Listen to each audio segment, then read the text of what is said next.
Welcome to Mindfully Thrive Vision Holder Hangouts, where we have conversations with those who inspire us to hold a bigger picture, a bigger vision for our lives.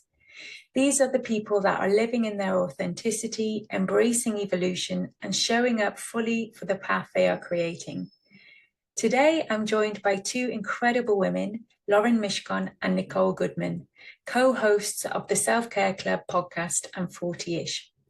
Together, they have built an honest, funny, and refreshing space to explore self-care, growth, and what it means to navigate life with intention.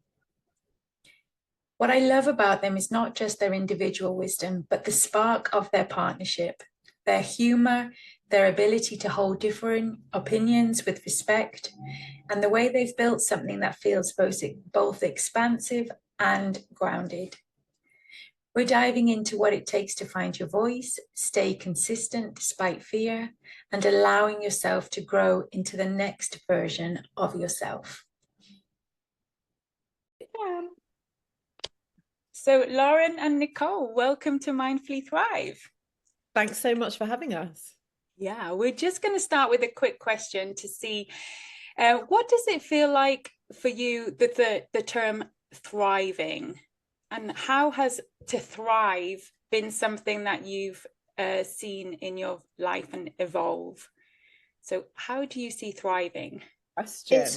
It's funny. I always attach that word to it. For me, it's very aligned with motherhood because it was always, that's how you always used to talk about your child when you went to, or your baby when you went to the doctor. Yes, they're thriving, or yes, they're thriving at school, or they're thriving socially, or it was always a word attached to my kids, and they were either thriving or not thriving depending on where they are. And I guess I've never really thought about it as an adult for myself. Am I thriving? How can I thrive better? I guess it's very aspirational, isn't it, to thrive? Yeah. Reachable and aspirational at the same time. Yeah. I also think of it in terms of a health thing. I don't know why. Like, are you healthy and thriving? Wow. Okay. So for me, it feels like it's all like juggling balls, almost like all aspects of my life. I'm managing them in a way that feels like I'm living fully, but aligned without feeling like there's a pressure to be one thing or the other by society, but that it feels good inside of me. Okay. That sense of thriving. Okay. Love it. Want a piece of it, please. And you see, when we look at other people and we can actually put judgment on, oh, they look like they're really thriving. Like they look like, because there's aspects of them that I see that I would like in myself. So it's a term that we all have our own kind of interpretation of, don't we? That's right. Yeah. And what are you most grateful for today in this moment? The weather, the sun, the warmth, the going outside and not feeling like I'm desperate to come back in, and how good that feels. Just the sun on your face and some sort of warmth on your skin. I am so grateful for that today. Have you just been on holiday? I have been on holiday. And we left in the freezing cold and then came back to this, and it just changes how you feel about everything, doesn't it? Yeah. Well, I don't know where you live, Lauren. I mean, Lauren lives about 5 minutes from me, but I had to de-ice my car this morning. So as beautiful as it is, it's definitely not warm. Oh, well, I went out just now, but it was lovely. I mean, the weather, it changes everything. It really does. I think I'm grateful for, what am I grateful for today? I am grateful for my girlfriends because I just had the most gorgeous walk with them, and we were crying with laughter so many times that at one point we all had to stop. I thought I was going to have to go to the loo. It was just so funny. So that is what I'm grateful for this morning. The simplicities of life, basically. Yeah. Yeah. Well, that's what self-care is. That is what self-care is. Yeah. And speaking of self-care, you both live such full lives from what we see on the Instagram and from what we hear on your podcast, from your career, your family, and everything in between. How do you create moments of stillness, if any? And has that ever changed or been a pivotal moment that you've noticed from stillness your life has evolved? I'm going to let Lauren answer this one, because I do not cultivate any stillness in my life whatsoever. No, mine's a less interesting story probably than Nicole's, but we're so opposite. If you listen to the podcast, you'll know that. But I'm very, very comfortable in stillness, in rest, in quiet. So I enjoy it. I want it. I thrive in it. So how do I cultivate that? I read every single night in bed. And also, my kids think this is really weird, but when I cook, even if I'm cooking for 2-3 hours, like for a dinner party, I cook in silence. And they always say, it's so weird, Mum, like, why don't you have the radio on, a podcast on? But I really enjoy that. It's not something I do intentionally. It's just how it is. And that's how I like to be. Nicole's got better at stillness. She's got better, I think. Well, I've had thanks. Well, I've had to.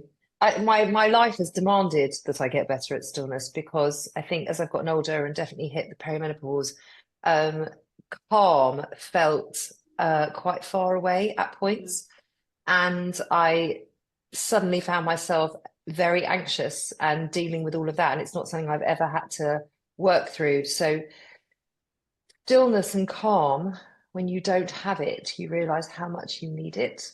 And I think I took it a little bit for granted that I was able to have calm and peace within my hectic, chaotic life. Nowadays, I have to create more of it very intentionally. And, it's very helpful. It's very helpful for your mental health. I highly advise it. It is. And Lauren, you just touched on the fact that you two know, obviously you know each other really, really well now, but when you started the Self-Care Club podcast, I think I remember hearing that you were not necessarily friends at the time. Can you give a bit of background of how the podcast began and those early years, well, months, let's say? Well, not only were we not friends, we were strangers. We were complete strangers. So was it through a friend that you knew each other? A mutual friend introduced us, and I was hosting a radio show. Nicole was hosting her own podcast, and she just thought, we should meet. So we did just twice. And Nicole came over to my house to help me with something on the computer, because I'm technically backward. And she still is, by the way. She never did end up helping me, and I have no idea what we were even doing. But anyway, we were talking about she basically asked me out on a date, and she just wanted to dress it up as something else. Yeah. So we were talking about women's mental load and how self-care had become another burden. And I'd had these people on my podcast who were kind of in the self-care space, and I just couldn't believe the nonsense they were coming out with. And then Nicole left, and like 20 minutes later, I rang her up. I said, I've had this idea for a podcast. Do you want to do it with me? And she went, yeah. And now when we both look back on that, I have no idea why I phoned her and asked her to do that, because that is just so not like me. And I have no idea why she said yes, because I was basically a stranger. But from the get-go, you must have had a spark or understood each other's humor, the way that you're able to have differing opinions, and really come to a place of respect with one another and acceptance of the difference of opinions. It's really a beautiful relationship to listen to. Thank you. Oh, thank you. We didn't even know we were so different, because we didn't know anything about each other. So as the first episodes came out and we were experimenting and doing all these things, it just was made naturally great content, because whatever I felt, Nicole felt the opposite. So it was a perfect kind of balance, because we were always coming at everything from completely opposing views, and yet it was lovely. It works so well. And from a listener's perspective, it really helps having the coach's kind of mindset, or the person that is doing those disciplined routines and all the things you kind of aspire towards. But on the other side of that, like I've got you both on either side of me in this shot as well, Right. like that sort of your grounding of the reality and it's okay to just be authentic in this space and the way I am here. And your authenticity, Nicole, is gently sort of, but you could up level slightly, you know, you can be you, but add to your life in a really kind of inspirational, gentle way. I don't know, it works so lovely. The beauty of us has always been, from the beginning, is that Lauren has always taught me the power of patience, because I don't have any. I am much better than I used to be. And the power of sitting in something, just sitting in discomfort. Like if we need to make a decision about something and we don't need to know the answer just yet, let's just sit with it. I could never sit with anything that I found even slightly uncomfortable.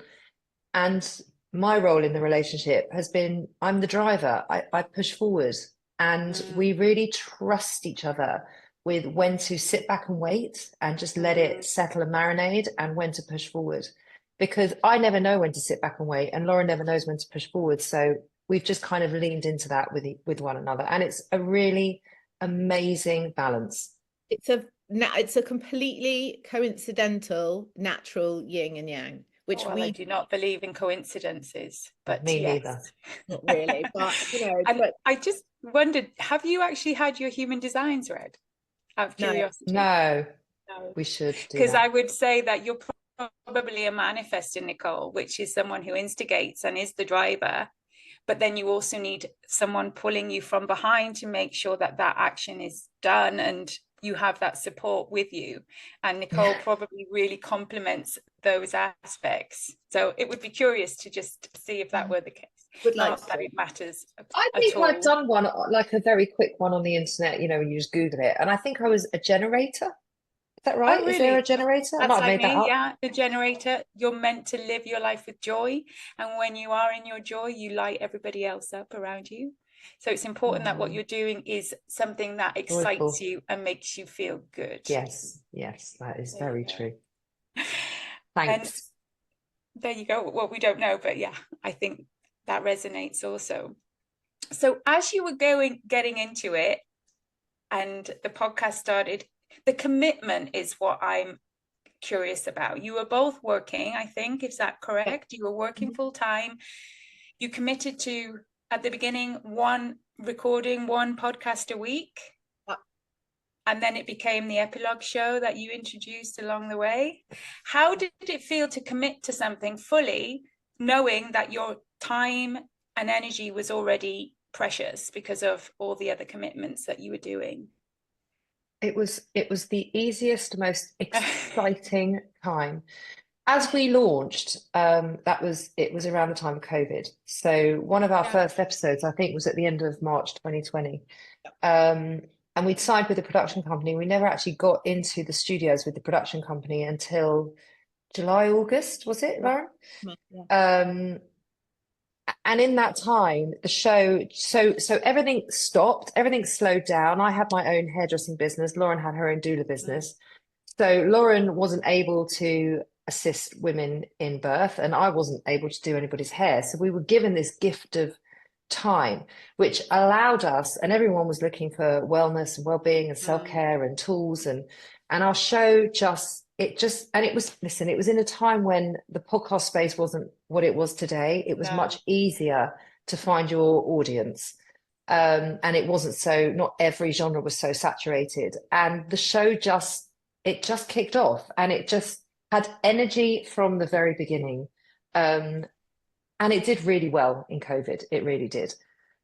We didn't do so well, but the show did very well. It did. And I was listening as I was lucky because I live in Spain, and my children were locked in the house for 6 weeks in a flat. So not even a garden for 6 weeks. We were prisoners. But I had a dog. And so I got to go out every day and walk the dog 2 or 3 times. And I would listen to your podcast. I was one of the very first listeners, from the beginning. And you would ask people to give recommendations. And I loved the dynamic conversation that you would have with your listeners. It felt like you were building a community all along because of the structure of the show also, where you would actually, I've been mentioned a couple of times, you'd involve us listeners, which felt really, really important at that time as well. So how did Sorry. Yeah, and I think we're just going back to your original question, like how did we find that commitment? By the time life sort of stepped up again and we were both back working, doing our previous jobs, the show was up and running. And we'd already found a really decent sized audience and we were monetizing it. So, and it was so much fun because we were sitting there, we were doing really weird stuff every week, something completely different. We still have so much fun doing it. Yeah. So it was from the joy that you were able to find the commitment. And we still do that. We still say that to each other all the time. It's like, follow the joy. If it's not making us happy, why are we doing it? Like, why we get offered some crazy and amazing things, and we got offered something recently, was a really amazing travel opportunity, and sat on it, and we've sat on it. And then I came home from holiday and I said to Nicole, like, I don't want to do this. Like, why do I want to do this for a week? I mean, it will make great content, but it's not fun. And she agreed, and we're not doing it, but follow the joy. Love that. So was there ever moments of doubt or that sense of self-sabotage? How did you, as a person evolving into a new space, because you are now occupying a different audience, you are growing publicly, how do you prepare yourself mentally to just evolve with the size of the show as the show is growing? So I would love to see myself in that space, but there's a lot of fear that keeps coming in of how am I going to up level? What's your fear? What's the specific fear? Can I manage? Can I cope with the workload? Can I commit fully to this and my audience without feeling like I might let someone down, I suppose? Or like you have to produce an episode week on week. I suppose it's like going to work, but you do. But on the other hand, if we're independent podcasters, we don't have a boss. So we're always in charge of what we do and what we don't do. And we made a decision early on that we take time off in the summer and we take time off at Christmas and we put out old shows, and that's what we do. And that's our decision. And I think it's also easier because there's two of us. So we do have that kind of safety net and someone to bounce off. And when one is feeling despondent, the other picks the other one up. So I think I would say it is probably easier in a partnership than alone because you are completely self-reliant. So would you say you were ready? And when the show grew, you felt like it was the right next step? You just evolved with it? Yeah. I mean, I'm going to be really transparent. I don't feel like the show ever grows. I know it does. And I know that is not a reality. We are always looking to be better. We're always looking to grow. We're never at a place where we're like, oh my God, look what we've done. We just don't approach it like that. The podcast space is ever changeable. And we really can't, you just cannot sit on your laurels. You've got to keep moving and keep being very aware of what's happening in the space. Otherwise, you become very irrelevant very quickly. So our conversations and our topics have to be, people want to listen to it, and we have to keep tuning into what people want to hear. And sometimes we get that right, and sometimes we really don't. And that really shows in our numbers. But we're always looking to, I guess, just to get better. And for the next thing, at the end of last year, we launched our second show, 40ish, in September, and the workload that it was to launch the show, it was one of the most stressful and most incredible times. I have never felt so creatively aligned. We just had a blast, but my God, it was an enormous undertaking to launch our own show because we launched Self-Care Club with a production company, so they did a lot of it. And by December, we were absolutely burnt out. We were physically burnt out and mentally burnt out. And then we both took Christmas off. I went on holiday and we came back in January, and I thought we were going to feel like completely inspired and ready to go. And we were still really burnt out. And it took about 3 weeks, didn't it, from us coming back. And as Lauren kept saying, the beauty of what she brings to I was like, what are we going to do? We've got to do something. Got to do something. We can't feel like this. And she was like, let's just be where we are, because that's where we are. And we kind of sat in it until something shifted, and something always does. It always does, if you're open to it. That is the thing. Sorry, go ahead. It is a real thing. It's like just when we feel things are dipping and we're at a low ebb, and it's like something changes. Either we feel different or something happens, and the whole energy shifts, and then it all picks up again. But that's like with everything in life. There's peaks, there's troughs, there's dips, there's highs, there's lows, and you've got to kind of roll with it a little bit.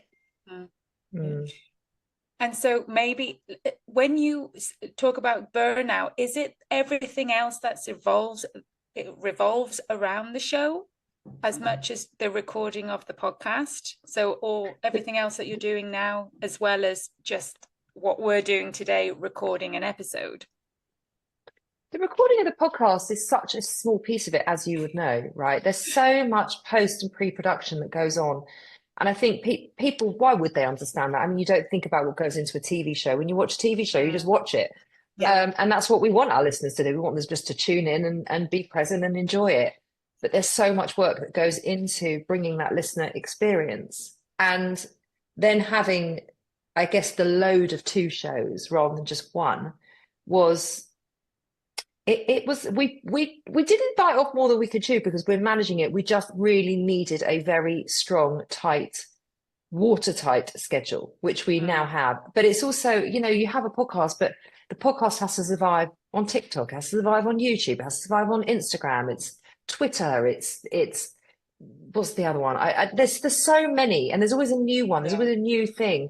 And so it's all the stuff that comes around it. It's all the phone calls, it's all the scheduling, it is a relentless world. But what world isn't? Every industry has difficulties, and as we always say, we get paid to talk rubbish to each other every day. So whatever happens, we're really not.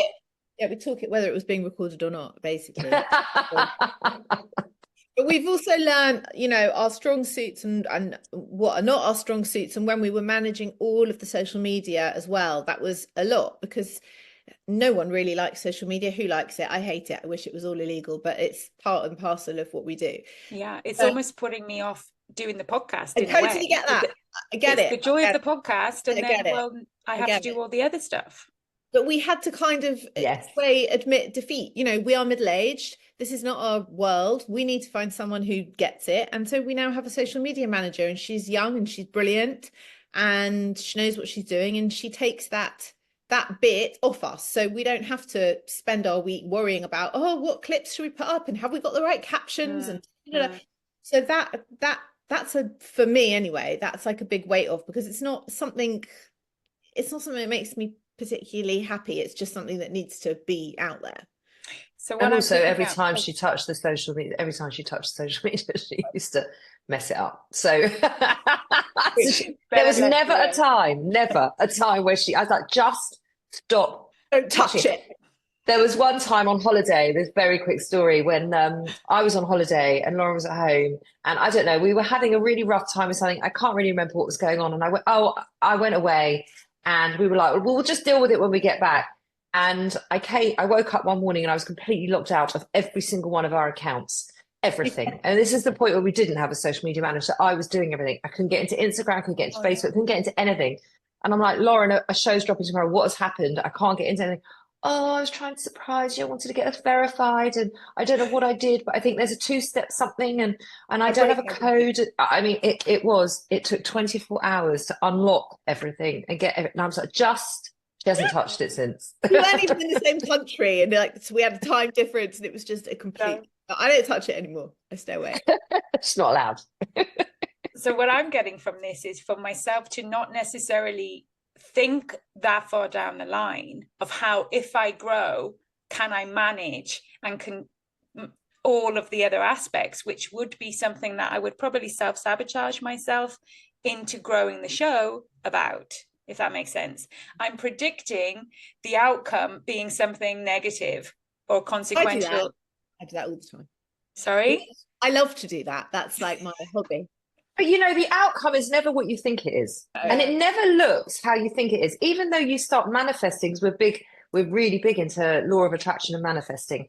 But it is never quite how you envisage it. It comes, but it comes in a different way. And you have to be very open to, and listen, as the show grew, we grew.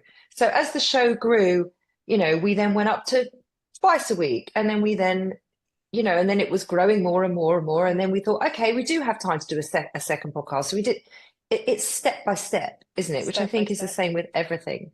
And you can only, you only get to the place that you want to by taking the first step. And then the next step appears and you take that one or you don't take that one. But it's a pathway and you hope it leads you to the place that you want to get to. So this is something that kind of really resonates, because I did start Mindfully Thrive back in 2021. And interestingly, my last episode that I did in that season was the highest number of figures that I had. But I stopped. I just stopped.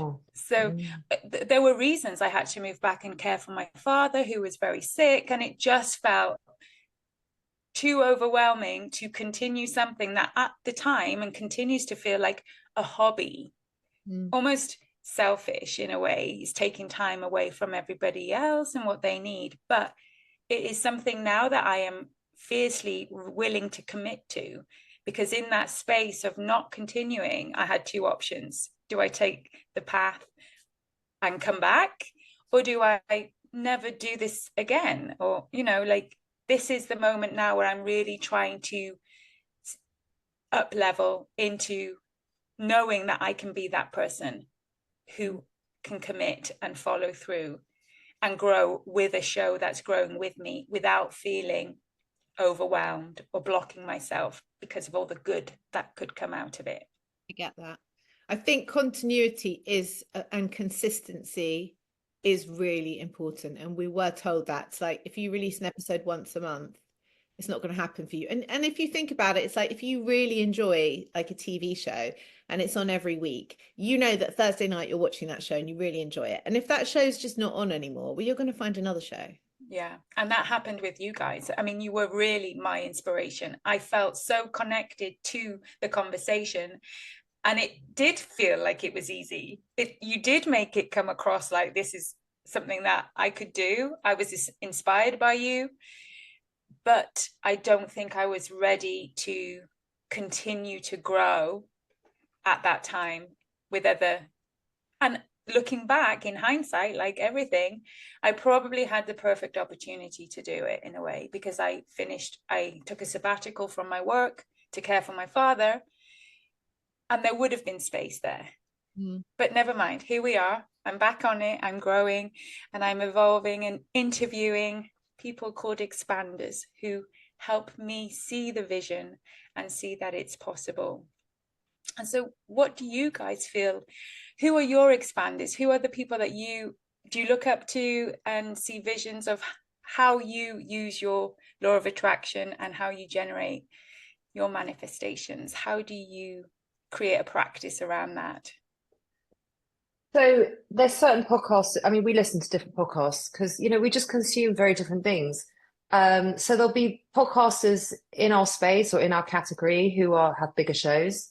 And I watch them and they give me ideas and they inspire me. And that's huge. And I think that there's something about, rather than comparing myself to them or feeling less than, finding it an inspiration and an aspiration rather than making it a negative thing. And we slip in and out of that because it's really easy, isn't it? We're in that medium. Everything's public. It's very easy to see, you know, and it's everyone's highlight reel. So you're only going to see everyone's achievements and certain shows. And we know the background to certain shows. And even on social media, even though we know the background, we know what their numbers are.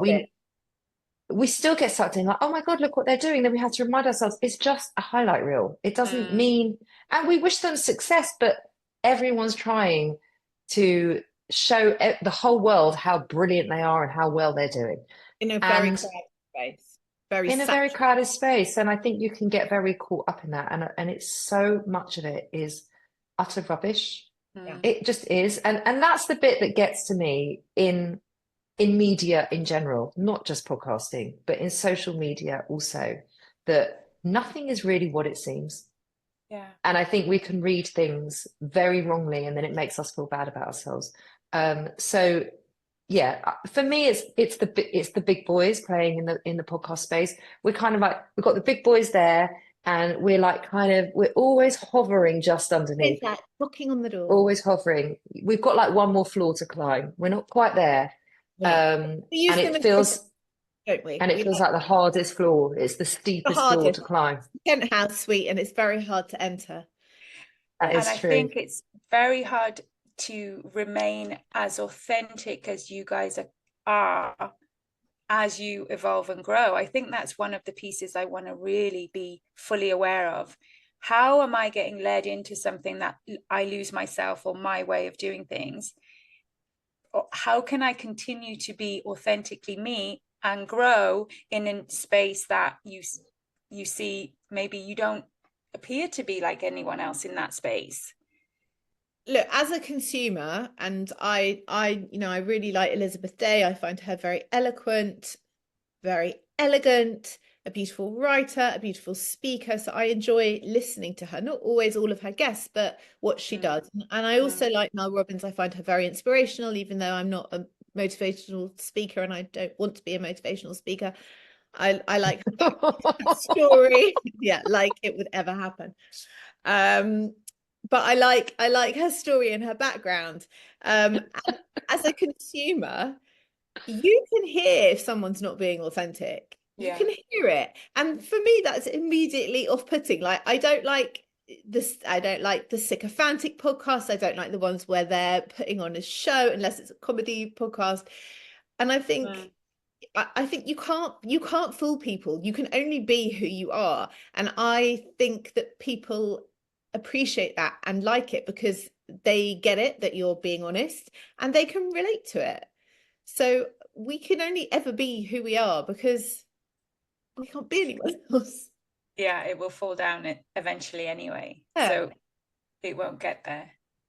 And it's like it or lump it. It's like if you're not into it and you don't like what we're giving you, it's okay. You don't have to listen, and exactly. That's fine. We're not making you. Yeah, it's okay. And so, what's next for both of you? Have you got exciting projects? Well, domination. Well, our paperback's coming out. The paperback version of our book is coming out next week, so that's quite exciting. Have you tried this? Yes. That book. Okay, so the paperback version is launched. Oh, yes. Yeah, the paperback of Have You Tried This comes out next week. So that's happening. And what else have we got going on? We've got some good shows. We want to do some live events. We just need to sort of knuckle down and figure out where, when, how. But we really want to start doing that this year. We're just kind of in the throes of bringing 40ish up and just bringing out, the best content that we possibly can. I mean, 40ish launched in September and we're now in March. Oh my God, it's been 5 months already. So we've been really playing around with the format and I think we've really got it. We've got it down now. And we're just enjoying doing it. Yeah. So, because Self-Care Club had a really clear, distinct format from the beginning. What made you evolve into 40ish as well? And what's the content of 40ish like for our listeners? Well, it's much naughtier and it's much more lighthearted. I mean, Self-Care Club is quite a light, fun show most of the time, but Self-Care Club is much more informative and insightful. 40ish is not either of those things. It is really good fun. It's Lauren and I talking about the most 40ish thing that's happened to us this week. We hear from listeners, they give us their midlife dilemmas and we unpick them. And it's a fun space. It's just fun. We felt that the podcast space for middle-aged women was sorely missing some fun.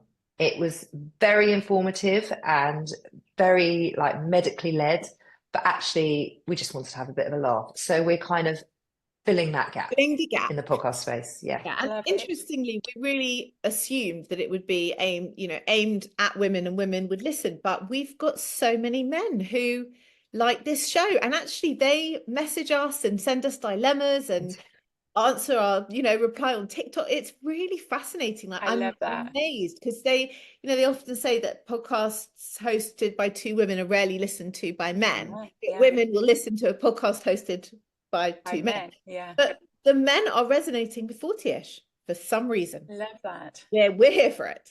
Yeah, definitely. And so, well, thank you so much for your time. Thanks for having us. I've really enjoyed this. I feel like I have grown so much in just having you on the show already. And I can't wait to share your Self-Care Club podcast and the 40ish with my listeners. They go and find you on any podcast app. Any podcast and follow you or both on Instagram. And thank We're you so everywhere. much. You can't miss us. No, Thank you. you can't. You On a can't. And thank you so much for being with me today. Such a pleasure. Thanks for having us.